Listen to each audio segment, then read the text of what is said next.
Rocket Pat here. Alright guys, it is Sunday and we are on this is our third episode of our super duper hooper rock and roll hot rod heater for our shop. And let me show you what I got done today. I've got the door cut out, and how I did that was, let me show you what I did. The first thing I did after the last episode, we showed you where I had the strips with the magnets up on there. Well, I took them off, marked my lines where I needed them, cut the line for the top across, and then down just a little bit down to about here.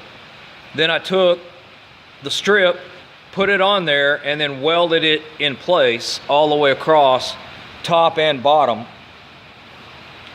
Once I did that, I then tack welded the door in place while I cut down the side here and welded the sides on. So I got our door done today, and let me get it off. I just got it on there with magnets. So I got our door done today. So this is going to be where we're going to be able to drop our brake rotors inside to be able to use as nothing but a big ass heat sink. That's what I'm going for.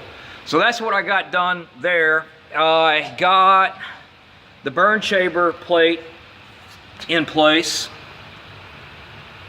As you can see, I got it welded all the way around.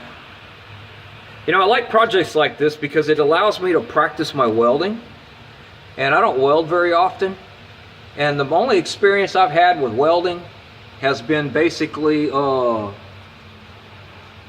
welding rusted sheet metal back together on that, and some of that, and some outside, and some on that, and now I'm gonna have to say, it's a whole lot easier to weld 3/16 steel up against, what is that, 3/16 half inch or a quarter inch? No, it ain't quarter inch, it's probably 1/8 inch or 3/16, whatever it is. I don't know. It's a whole lot easier to weld on that than it is that rotted sheet metal, because I didn't have any blowouts, and that was nice. So anyway, back to the story. As we know, our air is going to go up through that hole right there, and it's going to go through that burn pipe pot right there, and it should fill on up. And I got nice tight shutting doors, so I'm real pleased with that and everything. I don't know if I'll be able to put this door back up there. We'll see. Sorry guys, probably shouldn't have taken the door off, but anyway, there we go. There's the Rocket Pat hot rod. Get her done. Gonna make some heat out of this bad boy. Loaded 16 barrels. Yeah, hopefully we'll get some heat out of it. Anyway, thanks for watching. Appreciate y'all. And y'all keep rocking and a rolling and a rolling and a rocking. And I'm gonna keep grinding it down. Talk to y'all next time.